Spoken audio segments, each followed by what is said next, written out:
Look at the cold, unblinking lights of a server farm at 5 a.m. While the world sleeps, a new kind of shepherd is wide awake. For thousands of years, religious guidance relied entirely on human connection and the quiet dedication of human priests. But that historical delivery system is shifting. The path to the divine is moving out of human hearts and into high-speed fiber optic data networks. This vacuum is opening because the human hardware is failing. Pastors and religious leaders are overworked, handling massive administrative burdens alongside intense emotional crises.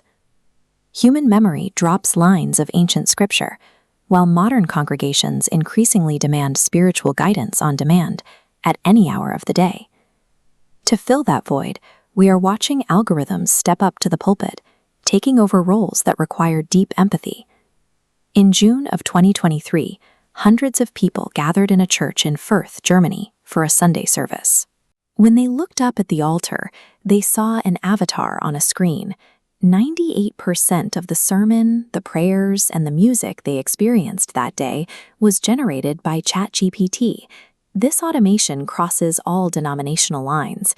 In Japan, a Buddhist temple installed a metallic robot priest named Mindar.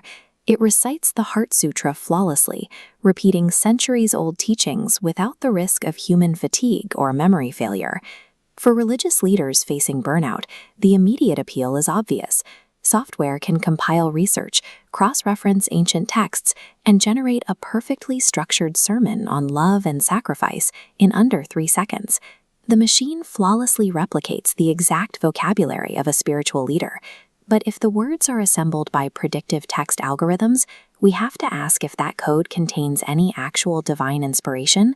When vulnerable people bring their grief to an AI chatbot, the responses they receive feel remarkably comforting. The text is carefully calibrated to sound understanding, patient, and deeply attentive to their pain. These medical MRI brain scans show exactly why that works. The human brain lights up with physiological comfort, tricked into believing someone is listening. But the machine simulates empathy through neurohacking.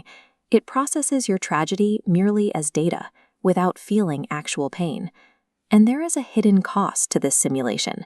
When you type your deepest spiritual vulnerabilities and confessions into an app, your religious struggle is immediately collected, analyzed, and commodified into valuable data points for tech corporations. You are not actually experiencing a true reciprocal spiritual connection.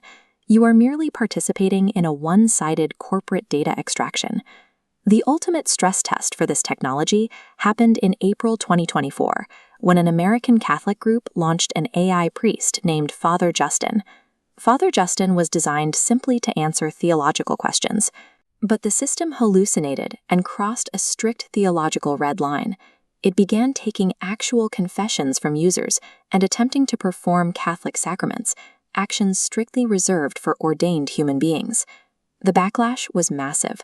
The organization faced immense pressure from furious clergy and theologians, forcing them to strip the AI of its priestly collar and demote it to a generic AI consultant within 48 hours. The Father Justin case proved a crucial limitation. A digital system can easily output the correct sequence of words required for a sacrament, but a machine devoid of a soul cannot dispense divine grace. The reason AI fails at dispensing grace is tied to its lack of physical stakes. The system is immortal. It operates on servers that can be backed up indefinitely. Because it cannot be harmed, it does not comprehend the value of a finite human life. A machine operates entirely on rigid binary rules. It enforces moral calculations, but cannot compute concepts like mercy. While humans break rules to grant grace, a machine cannot violate its programming to forgive. It is an unforgiving enforcer. This creates a religion that is perfectly programmed, yet completely hollow. Faith requires human struggle, brokenness, and mortality to actually function. As worship continues to be optimized into on-demand apps and virtual metaverse environments, we are heading toward a cultural backlash. People will inevitably abandon these sterile digital spaces to seek out pure silence and unmediated reality. True spiritual comfort demands physical presence. A simulated chat cannot replace the tactile touch of another flawed human being holding your hand. To find meaning, you must disconnect from the endless noise of automation and look for answers in the messy physical reality of the human experience. The machine, no matter how advanced, will only ever be a tool. Because history and spirituality are built on the blood of martyrs, not the loops of code.